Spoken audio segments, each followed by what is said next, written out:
পাইছো এইটো নোটিশ 11/2/25 তাৰিখে আমাৰ নোটিশ দিছিল চমৰীয়া ৰাজহ চক্ৰৰ পৰা তে আমাৰ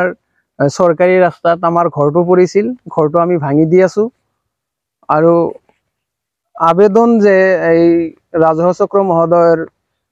ওচৰত যে আমাৰ অকলেই নাই আৰু বহুত মানুহৰ আছে গোটেইখিনি ৰাস্তা ক্লিয়াৰ কৰিব বুলি মই আশা ৰাখিছো বা আমি ৰাইজে আশা ৰাখিছো আৰু চাওক এইটো ৰাস্তা হেটো ৰাস্তা এই ৰাস্তাটো আৰু সেই ৰাস্তাটোৰ মাজত গেপ আছে মাত্ৰ আপোনাৰ 40 মিটাৰ বা 50 মিটাৰ হেতু ৰাস্তা এইটো ৰাস্তা পুৰানা হৈ যোৱাৰ পিছত এইটো রাস্তা মেপত আছে হেতু রাস্তা মেপত নাই আমার মাটি হল 1 বিঘা আমি ভাই ককাই 3টা তো আমি চাওক দুখিয়া মানুহ আমি কি কৰিম তেতিয়া এটো আমি দুটা রাস্তা যায় আমার মাটিতে যদি দুটা রাস্তা যায় এটা নিশ্চয় আইনে যেটো ব্যবস্থা কৰিব নিশ্চয় ভালে কৰিব আমি সেই পক্ষতে আছো আৰু আবেদন এইটোই আমাৰ কৰেজৰে যে ৰাস্তা আমাৰ ঘৰটো যদি আমি ভাঙি দি আছো আৰু বেলগ মানুহৰো আছে নিশ্চয় গছ আছে বা কিবা আছে আবেদন যে সেইখিনিও সাৰে যেনেকে ক্লিয়াৰ হ'ব লাগে ক্লিয়াৰটো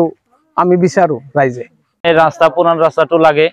ইয়াতো রাস্তা সরকারের অনুদান হিসাবে কই আছে রাস্তাটো ক্লিয়ার করব লাগে তেনে হেতু রাস্তার পুফালে দিয়ে একটা রাস্তা আছে এই রাস্তাটো তেনহলে কি করিব রাইজে আমার সরকারের কাছে একটু অনুদান লাগে যেহেতু রাস্তা তো মোক কিবা দিয়া নাই কিবা করাও না হেতু রাস্তাও লাগে মোর ঘর বানাইছো ঘর ভাঙাই আছো ভাঙি কিনে আমার ঘর ক্লিয়ারি করলো হেতু রাস্তার আমার কিবা সরকারের ওচৰত কিবা আবেদন জানালো মাটিৰ উপৰ দিকে মেদি মাটিৰ উপৰ দিকে গেছে আৰু এই যে যেটো আপুনি ঘৰ বনা ভাঙি আছে হেতু মেদি মাটি কিন্তু রাস্তাত বলে ঘর পড়িছে আমার লগে নাজানো কিমান দিন ধরে রাস্তাটো ভাঙছিল কিমান ঘৰটো ভাঙি আছে হ্যাঁ 50 বছর মান হল কিন্তু এতিয়া মই হয় নাই কিন্তু এতিয়া শুনো যে রাস্তা বলে সরকারেরই আছে পূবের রাস্তাটো মোর খেতের উপর দিয়ে গেছে এতিয়া আমি কি করিম দুখিয়া মানুষ সেই কারণত আমার রাস্তা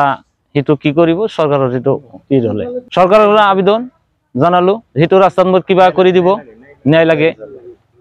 সেই রাস্তাটো গেল আমাক তো কিবা দিয়া নাই মোর অলপ মাটির উপরও দিয়ে গেছে সেই কারণে হেতু আমি কলো সরকারত কি করে মোক ন্যায় বিচারটো লাগে সরকার অনুযায়ী আমার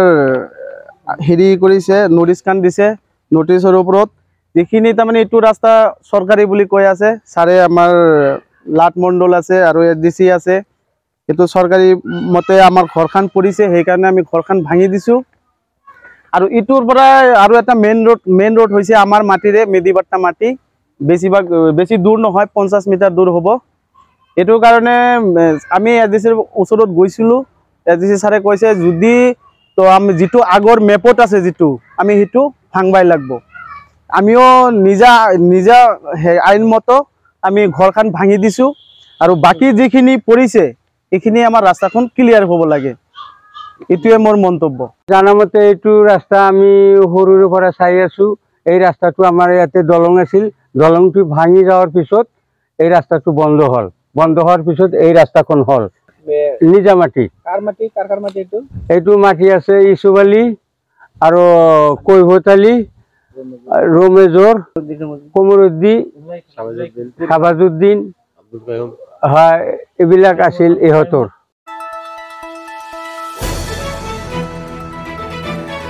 দ্য নিউজল্যান্ডস অবিৰত তথ্যানুসন্ধান আপনাৰ সেৱাত খবৰ সন্ধান দ্য নিউজল্যান্ড।